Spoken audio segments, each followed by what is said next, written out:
300 سال قبر میں رہنے والا آدمی۔ شاہ عبدالعزیز کے پاس ایک آدمی آیا، بڑا عجیب سا دکھتا تھا۔ ایسے کپڑے پہنے تھے جیسے پرانے زمانے کا کوئی مالدار شخص ہو۔ کہنے لگا، حضرت مجھے ایک مسئلہ ہے۔ شاہ عبدالعزیز نے پوچھا، کیا مسئلہ ہے؟ کہنے لگا، میں بہت مالدار تھا، بڑی عیش و عشرت کی زندگی گزار رہا تھا کہ ایک دن آقا نے مجھے نوکری سے نکال دیا، پیسے ختم ہو گئے، فکر و فاقہ کا وقت آ گیا، میں اپنے گھر چلا آیا۔ پیسے نہیں تھے تو گھر والوں نے عزت کرنا چھوڑ دیا۔ میرے بچے مجھے ملامت کرنے لگے کہ گھر میں بیکار پڑے رہتے ہو، کوئی کام ہی کیا کرو۔ میں گھر والوں پر بوجھ بن گیا۔ ایک دن غصے میں گھر سے نکلا، ایک گھوڑا تھا اور کچھ کپڑے لیے جانے لگا تو گھر والے رونے لگے، آپ کدھر جا رہے ہیں؟ لیکن میں نہ رکا اور سفر کرنے لگا۔ آخر سفر کرنے کے بعد ایک جگہ انتظار گاہ میں بیٹھ گیا۔ وہاں کچھ عورتیں بیٹھی تھیں، کچھ عورتیں مسافر تھیں اور کچھ عورتیں جسم فروش تھیں جو وہاں انتظار گاہ میں مسافروں کے لیے بیٹھی ہوتی تھی اور مسافروں کو اپنا جسم بیچتی تھی۔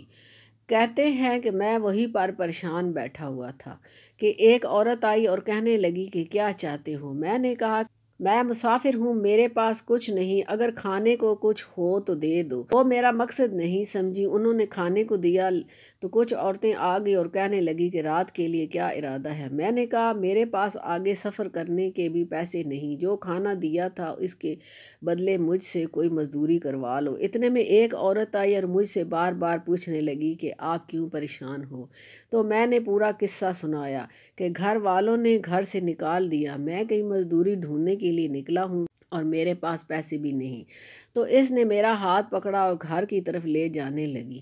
میں نے کہا کہ میں آپ کے ساتھ نہیں جا سکتا، میں غریب بندہ ہوں۔ وہ مجھے زبردستی کھینچ کر گھر کے اندر لے گئی اور کہنے لگی کہ گھبراؤ نہیں، مجھے آپ کے حال پر ترس آ گیا ہے، میں جسم مجبوری میں بیچتی ہوں۔ تو وہ مجھے کمرے میں لے گئی اور ایک تھیلی نکالی، اس میں 10 دینار تھے اور وہ مجھے دے دیے اور کہنے لگی کہ یہ پیسے میں نے جسم بیچ کر نہیں کمائے، میں نے مزدوری کر کے کمائے ہیں۔ یہ پیسے میں نے اپنے کفن اور دفن کے لیے رکھے تھے کہ میں نے ساری عمر جسم فروشی کر کے پیسے کمائے ہیں، لیکن اپنا کفن حرام کے پیسوں سے نہیں لوں گی، اس لیے میں نے مزدوری کر کے کمائے ہیں۔ یہ پیسے آپ لے لو، اگر آپ کے پاس ہوئے تو دے دینا، اگر نہ ہوئے تو ساری زندگی گناہوں میں گزاری ہے، اگر حرام کے پیسوں کے کفن میں دفن ہوئی تو کوئی بات نہیں۔ 10 دینار لے کر میں وہاں سے چل دیا۔ ایک جگہ ایک مالدار آدمی کو دیکھا، میں اس کے پاس گیا اور کہا کہ حضرت مسافر اور غریب آدمی ہوں، کوئی مزدوری چاہیے۔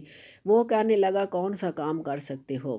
میں نے کہا، ہر کام کر سکتا ہوں، فقر و فاقہ اور پریشانیوں کا مارا ہوا ہوں، ایک عورت سے 10 دینار قرض لے کر آیا ہوں، جو بھی کام بولو گے کروں گا۔ انہوں نے مجھے اپنے ساتھ مزدوری پر رکھ لیا۔ اللہ نے مجھے فہم اور سمجھ زیادہ عطا کی تھی، میں اس کا خاص آدمی بن گیا، اس کے پاس جو بھی آتا وہ مجھے دیتا۔ ایک زمانہ گزر گیا کہ مجھے گھر سے ایک خط موصول ہوا کہ بچوں کی شادی کے لیے پیسے بھیج دو۔ میں نے خط ساتھ لیا اور کچھ ہاتھی اور اونٹ ساتھ لے کر نکلا۔ 8000 دینار میرے پاس تھے۔ اس وقت 8000 دینار آج کے مطابق کروڑوں بنتے ہیں۔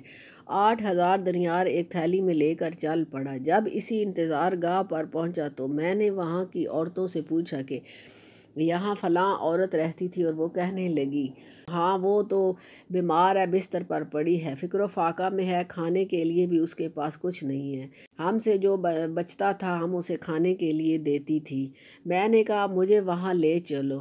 جب اس کے پاس پہنچا تو وہ بہت برے حال میں تھی۔ میں نے کہا، اب پریشان ہونے کی ضرورت نہیں، میں آ گیا ہوں، آپ کو جو چاہیے بولو۔ وہ کہنے لگی، مجھے کسی چیز کی ضرورت نہیں، میں توبہ کر چکی ہوں، میرا وقت آ چکا ہے، جسم کمزور ہو چکا ہے، بستر مرگ پر ہوں، مجھ پر بس اتنا احسان کر دینا کہ میرے مرنے تک میرے پاس رہو، اور اسی 10 دینار سے جو میں آپ کو دیے تھے میرے کفن دفن کا انتظام کر کے چلے جانا۔ میں نے کہا، ٹھیک ہے۔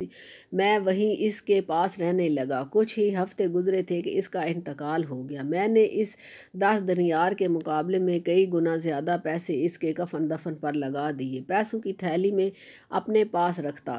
اسے دفن کر کے میں واپس آ کر سو گیا۔ رات کو ایک خوفناک خواب آیا۔ گھبرا کے اٹھ بیٹھا، دیکھا تو پیسوں کی تھیلی پاس نہیں تھی۔ میں نے بہت ڈھونڈا لیکن کہیں نہ ملی۔ سوچنے لگا کہ کہاں گئی کہ یک دم یاد آیا کہ وہ تو قبر کے اندر رہ گئی۔ پیسے بہت زیادہ تھے۔ میں نے قبر کھودنے کا ارادہ کر لیا۔ قبر ابھی تازہ تھی۔ میں نے کھودنا شروع کر دیا۔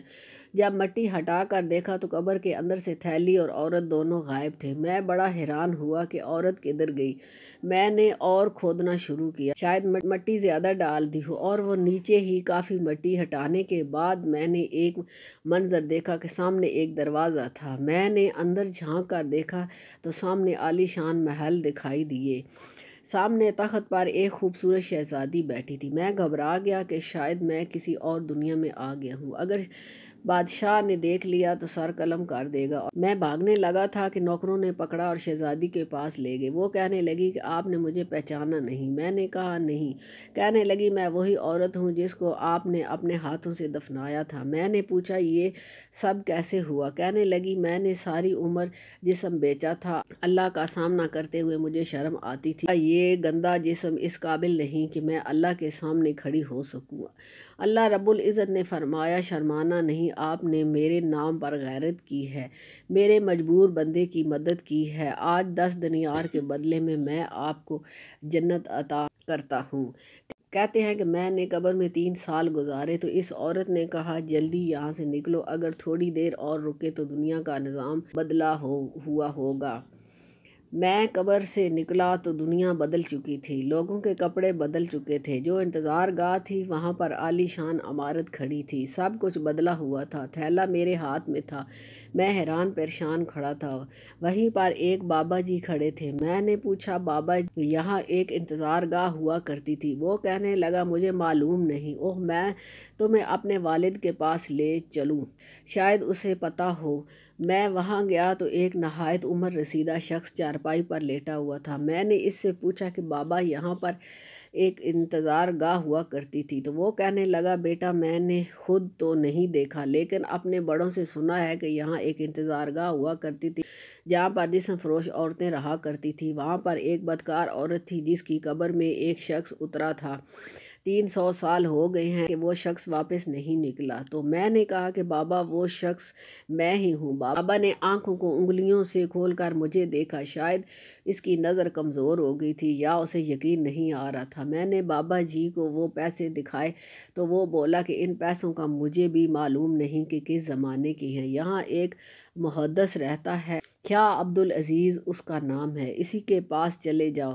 تو وہ شاہ عبدالعزیز محدث دہلوی کے پاس چلا گیا اور سارا واقعہ بیان کیا۔ تو اس نے فرمایا کہ آپ کے زمانے کے لوگ یہاں نہیں ہیں، آپ مکہ مکرمہ چلے جاؤ اور وہاں عبادت کرتے رہو۔ وہ شخص مکہ مکرمہ چلا گیا، وہاں بیت اللہ میں عبادت کرتا رہا اور وہیں پر وفات پائی، اسے جنت البقیع میں دفن کیا گیا۔ اس واقعے کو شاہ عبدالعزیز نے نقل کیا ہے جو بہت بڑے محدث تھے۔ بے شک جس کو اللہ رب العزت چاہتا ہے بڑے سے بڑے گناہ سے بری کر دیتا ہے اور معاف فرما دیتا ہے۔ نیکی نیکی ہوتی ہے، چھوٹی سی نیکی کی وجہ سے بھی اللہ رب العزت ہمارے گناہ گاروں کے گناہوں کو معاف فرما دیتے ہیں۔ اللہ رب العزت مجھے اور آپ سب کو گناہ کبیرہ اور گناہ صغیرہ سے محفوظ فرمائے اور نیکیاں اور بھلائیاں کرنے کی توفیق عطا فرمائے اور صراط مستقیم اور نیکی کی طرف چلنے کی توفیق عطا فرمائے۔ آمین یا رب العالمین۔